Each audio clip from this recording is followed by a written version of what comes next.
So today we're going to be continuing our look at the Thunderbolt line, the American multi-role fighters from tier 6 through 8. Well, this technically isn't a Thunderbolt. It is very similar to the gameplay, so let's take a look.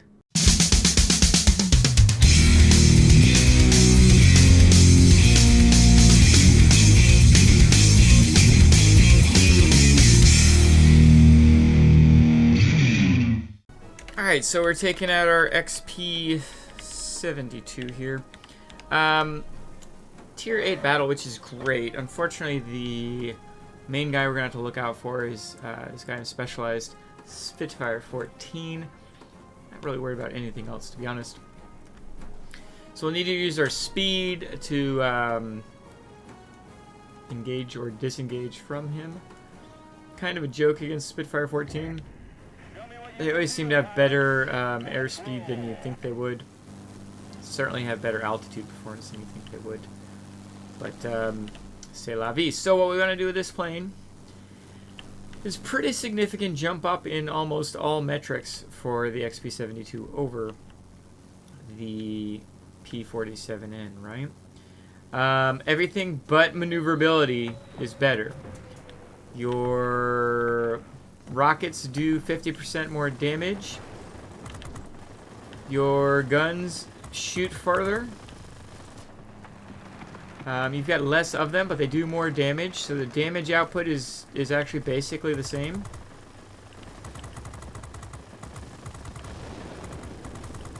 Of course, feels like it's even less right now. Let's go ahead and get our rockets out here.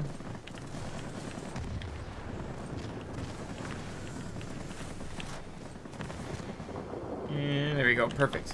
So what we're gonna do here is get over to the other command center. Kind of heavy that we need to be watching out for 262. But if we can utilize, we've got to think of ourselves again as ground attackers, and if we can do that and utilize our speed to get from sector to sector, we'll actually be pretty darn effective. Key though is to avoid that guy. Seems to be avoiding us, so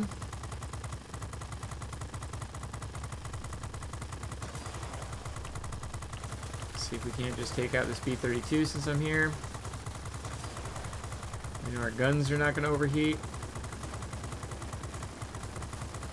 Wow, it's taking longer than I thought it would. Thank you, whoever just helped. Queue some more. Alright, so let's get over here, shall we? Engines engaged. Spitfire. There's Spitfire. Hello, sir.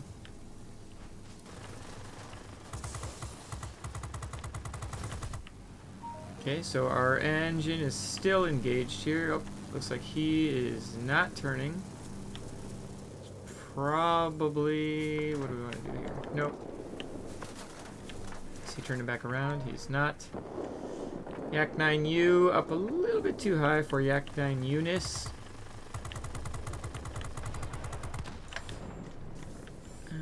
We are not over the sector that we want to be over. We're still kind of sort of in the middle here. So let's see what we can do. We've got our bombs back. We'll have our rockets back in just a second here.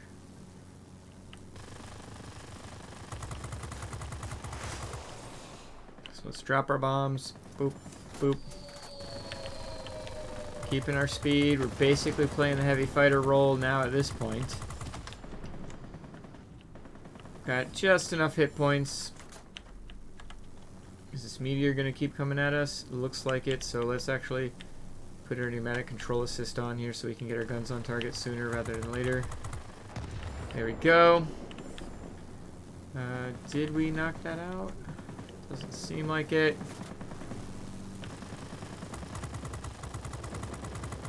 These guns actually do some chunk damage. It's just getting them on target that can be the difficult part, right?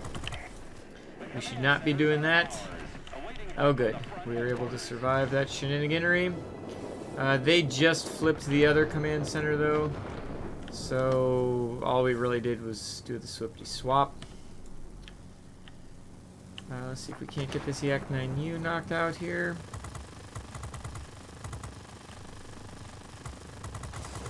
Aim further out. Oh no. I-260.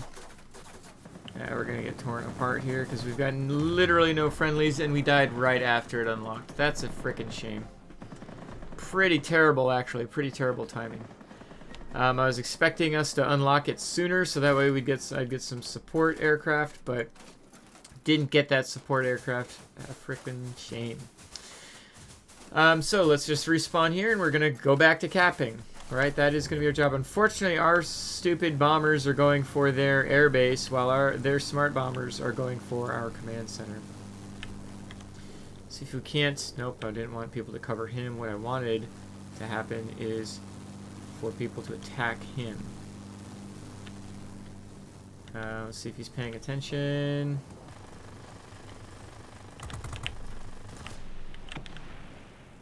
He's not at all. And yet, still gonna... Oh, never mind. He's really not at all. Unfortunately, he's just really not. He really wants me to kill him. Which I, you know, will oblige him. Get those knocked out. Get our bombs going on here. Bomb. So we can't use our speed again here. Let's use the speed that we want to use so desperately. We can go straight up at this point. Keep on keeping on. We've got a decent amount of speed. Let's flip over. I know this guy's still sort of chasing me. It looks like he's turned off. So we'll take advantage of that. Perfect. They're going to get our commands. Are you guys going to die? They're going to get our command center here in just a second. But that's fine.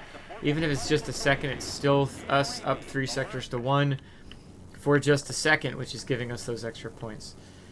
So, much like the Thunderbolts before this is not the world's best defense plane, right? It just doesn't have the ability to turn in a fashion that I want to see it do for my defense aircraft. So, let's go back to attacking. We've got 1 minute before our bombs and rockets are back. Got 15 seconds for squall line, so we really need to be paying attention to not die.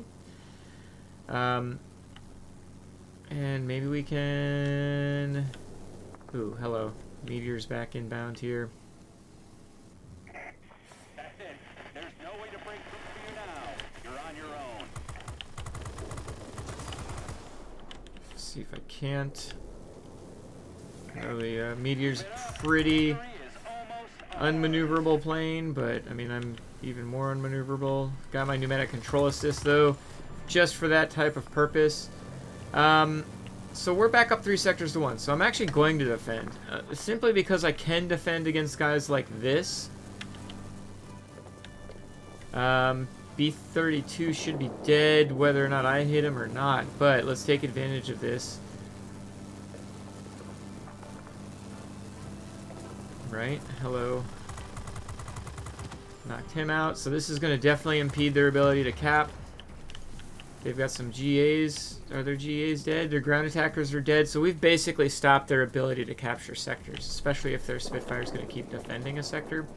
That's fine. Let's go ahead and put pressure on him to continue to defend. We don't want him to break out and do any kind of attacking.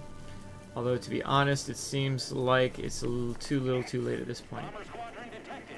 Engage them immediately.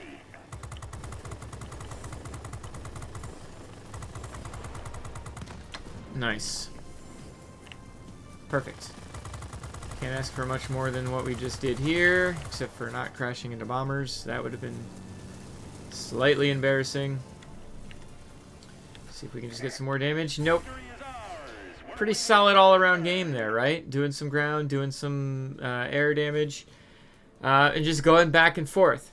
The key is pay attention to the map and avoid the things that are going to be huge pains in your asses. Don't be out on your own. The one time I died, I was doing the exact opposite of that. I was trying to fight a plane that I couldn't fight in a one-on-one engagement, and then it became 1 versus 2, which is even worse. So let's head back. All right, so 10 kills there, 4 ground targets. Honestly, this plane feels very like I could get a Gabreski in it pretty easily, which is kind of a weird thing to say about an XP-72, but so be it.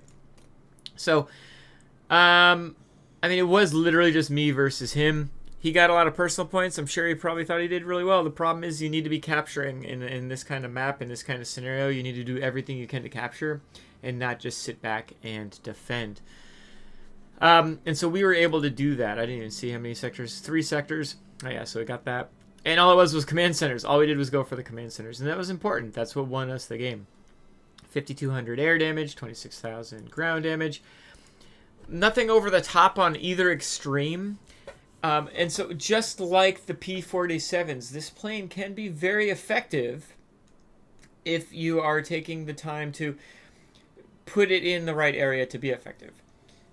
I'm not going to sit and defend a sector with this plane.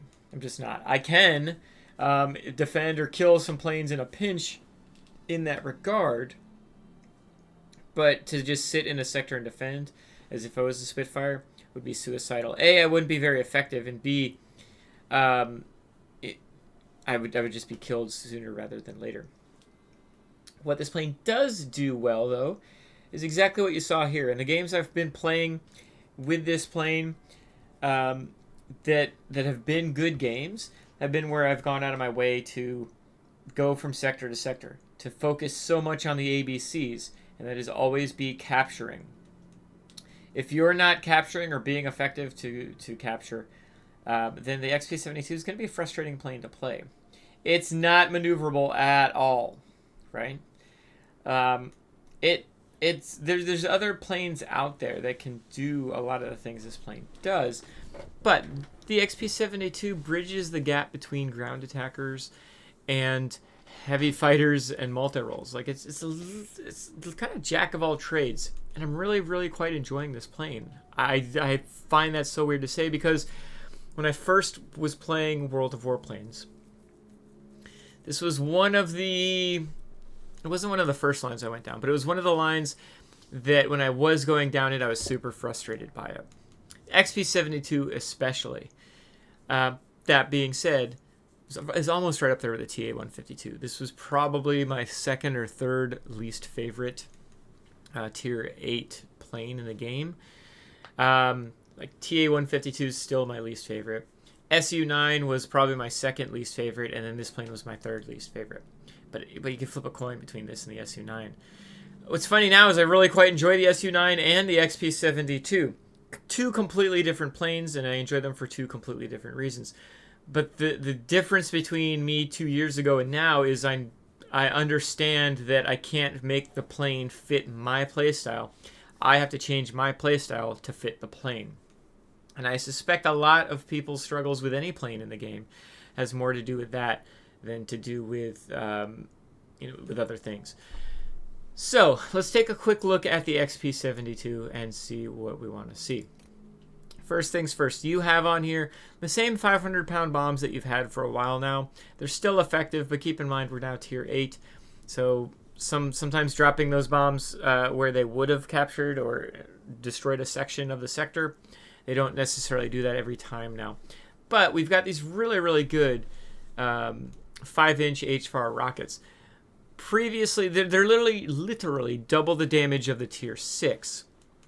Plus, you've got 10 of them instead of 8. They do 500 damage more than the Tier 7. So you've got 50% more rocket damage from these particular bad boys. Something that I want to mention is the bombs are typically what I'm dropping all the time. Bombs are easy to do.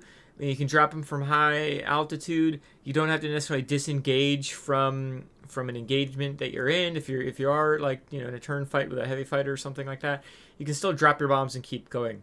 Whereas rockets, I keep the rockets on this plane, but they're not my focus.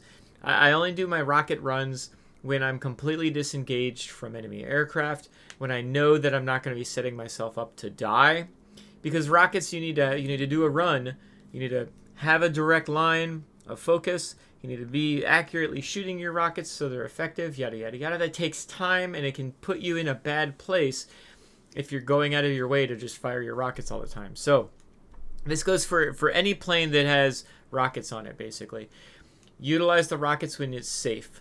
Otherwise, it's not worth it. So that's going back to what I was saying. I drop my bombs all the time because you can. My rockets, I just take advantage of when I have the ability to. Don't kill yourself for it. The guns. So these guns are doing more damage per second and firing farther than the effective guns of the previous planes. About 200 foot more damage. 200 foot more effective firing range, which is nice, and it is noticeable. Yeah, there's 6 guns instead of the 8 guns on the previous tiers, but your damage output is basically the same, and you've got further firing range. So keep that in mind. Your actual damage output isn't going to be breathtaking, but at least you're able to get the guns on target a little bit quicker. And the airframe and the engine. This plane can go really fast, and that's why I double down on my encouragement of being a ground attack type plane, because you can get to the next sector much more quickly than a lot of other planes in the game. You're certainly going to be going quicker than like an IL-20 and things of that nature, right? So take advantage of your ability to be effective in getting to the next sector as quickly as possible, or getting back to that other sector that the enemy is about to capture out from underneath you and capture it right back. This plane can do that really well if you're focused on the speed. As I mentioned in the beginning of the battle, the maneuverability on this plane is not any better at all than the P-47N at Tier 7. But what that means is a lot of the other metrics have been buffed to counter that. So here we've got our effective metrics for the Tier 7, and now we're comparing it to our Tier 8. Gun armament, slightly better because you've got the better range, right? That's nice. Bombs and rockets, decent amount better. That's because the extra 50% damage the rockets do. The bombs don't do any more damage. And so, yeah. The difference is my pilot on the P-47N does not have the Bombardier. It's not called Bombardier. What's it called? Doesn't have the Demolition Expert skill. So keep that in mind. This is going to show a little bit stronger, but you want to get the Demolition Expert eventually for your P-47 pilot anyway. So, yeah. Survivability, your actual HP, not a huge difference between the two. Basically, 50 hit points, whoopity-doo. What is a big jump up, though, is the airspeed. Maneuverability, again, is exactly the same. In fact, it's less on this plane because I've put polished skin. We'll take a look at that in just a second. The altitude performance is decent jump up as well. It's not, next level. You're not going to be up there with the P-51s. But compare this to your other multi-rolls at Tier 8, and it is pretty darn significant. So the combination of the altitude and definitely the speed of the XP-72, that needs to be leaned in on. You need to take advantage of that, because otherwise this plane is going to seem like a very weak plane. If you want to fly a plane with 6 machine guns on the wings and do nothing but shoot planes, then this is not the right plane for you. Go fly a P-51H. I like the P-51H. Got great altitude, great airspeed. Guns are kind of weak. But that's not what this plane is. This plane needs to take advantage of the bombs and rockets to really, really stand out and have an influence on the game. I actually feel like this plane at Tier 8, more than the Tier 6 and Tier 7 of this line, actually has a better impact on the game. It's not just a going through the motions and avoiding confrontation at all costs and dropping bombs and rinse repeat. Yeah, a lot of the focus is that, but because of your airspeed, you have the ability to really pick on fighters and heavy fighters that would normally not think twice about you. And that's something that you want to take advantage of. So as far as the service equipment is concerned, you are Tier 8, so you finally do have 3 equipment slots available ready right from the get-go. And that's why my maneuverability is even worse than it already was beforehand, but it's also why my speed's even better. I happen to have an advanced polished skin lying around.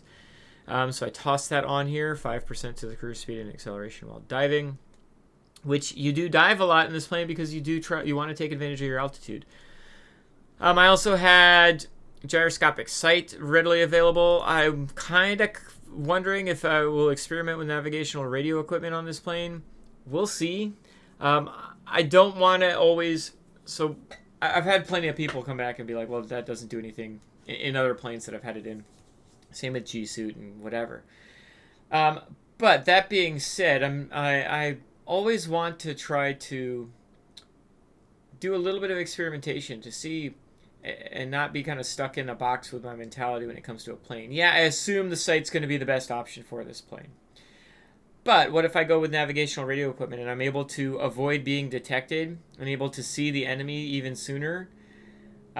Maybe that'll make me more effective because I'm able to attack them from an angle they weren't expecting. Or I'm able to get out of the sector or get into the sector without them really noticing. And some of the bonuses that come with the radio equipment could conceivably be accuracy of the guns. I can re-roll for that. So, not to say radio equipment's the best option for this. I don't know. All I'm saying is don't just set up a plane because that's how you've always set up a plane. That's basically what I'm saying. So yeah, right now, gyroscopic sight, advanced polished skin, and like I had on the previous planes, the uprated engine gives me that better acceleration without boost, better overall cruise speed. Never a bad thing in a plane that you want to lean in on your speed. As far as consumables are concerned, because I have the airframe consumable here, I have gone with the pneumatic control assist. The wings and tail don't really get knocked out all that often, and to be honest, even if they did get knocked out, what am I going to do? I rely on my speed, so I'm going to just try to outspeed them anyway. Getting my wings and tail knocked out don't impact speed. And so what I do is I utilize the pneumatic control assist for specific engagements like you saw in this battle where I need to get my guns on target really quick against that meteor, for instance. He was on a 3rd health. I knew I could kill him if I could just get my guns on target. Otherwise, I was dead, and that's what I use my pneumatic control assist for. I don't use it to get into a dogfight with a Spitfire. I don't utilize it to do anything other than last resort, getting my guns on target, kind of situation. Engine cooling is very important for all the same reasons I've already mentioned in the previous videos. You always want to have around 10 seconds worth of boost to either get you out of trouble or to catch up to a bomber or heavy fighter. Obviously, you're going to use your boost and get you down to 0 at some point, but it's knowing when to use it. When you're not going to be countered by something else that's around you. If you're getting into a dogfight type engagement, if you're getting into a situation that has multiple enemies around you, you want to hang on to your engine cooling so that way you can make an informed decision of when to actually use it. I've got my universal ammunition on here just because it is 10,000 credits at this period, where previously at tier 6 and 7 it was only 6,000 credits. I've got a premium account running right now, so it's not the end of the world to have universal ammunition on here. And I've got a bunch of credits anyway. Although I need to keep earning credits because I am trying to specialize as many planes as I can. Last but not least, for the pilot for this, I actually had an 8-point pilot hanging out in the hangar, and I was like, well, all right, Dirk, you're going to hop in the XP-72. Kind of felt bad for him at first because I didn't really like the XP-72 last time I played it. I've played half a dozen battles or so in this plane, and I quite enjoy the plane now. Again, it all had to do with what I was doing with it. If I'm trying to play the stupid thing like as if I'm in a Spitfire, of course I'm going to have a terrible time in the XP-72. If I'm not dropping my bombs, especially my bombs and also my rockets as often as possible, then I'm not going to be effective, and of course I'm not going to have fun. And I was an idiot 2 years ago, and I was not doing the XP-72 justice. I'm going to restate this. I don't think the XP-72's next level meta crazy awesome multi-role fighter, but I do think it can be an effective and an enjoyable plane if you lean into its strengths rather than trying to fight against its weaknesses. So having an 8-point pilot, that's awesome. I'm glad I just noticed it and didn't put this guy on my P-47N. The reason being is because this XP-72 is obviously going to be running into tier 9 planes. And you want to have an effective pilot when you're having to deal with the ridiculously fast speed of Tier 9. So what I've gone ahead and done is put the Demolition Expert on this pilot, which is, again, a skill I encourage and recommend for any of these 3 planes, and honestly for the rest of this line. Tier 9 and Tier 10 have the same kind of impact when it comes to their bombs and rockets. You want to utilize your ability to do ground damage, and Demolition Expert helps that. Because I had an 8-point pilot, I said, well, what the heck, let's get some Engine Guru 2 on this bad boy, so there's 5 more pilot skills. And then I had 1 pilot point lying around, and so I've used Eagle Eye to help see what's coming in, and with less maneuverability, you want as much information as possible as soon as possible, because it's going to take you a little while longer to get your plane on target or to make a decision of which direction to go.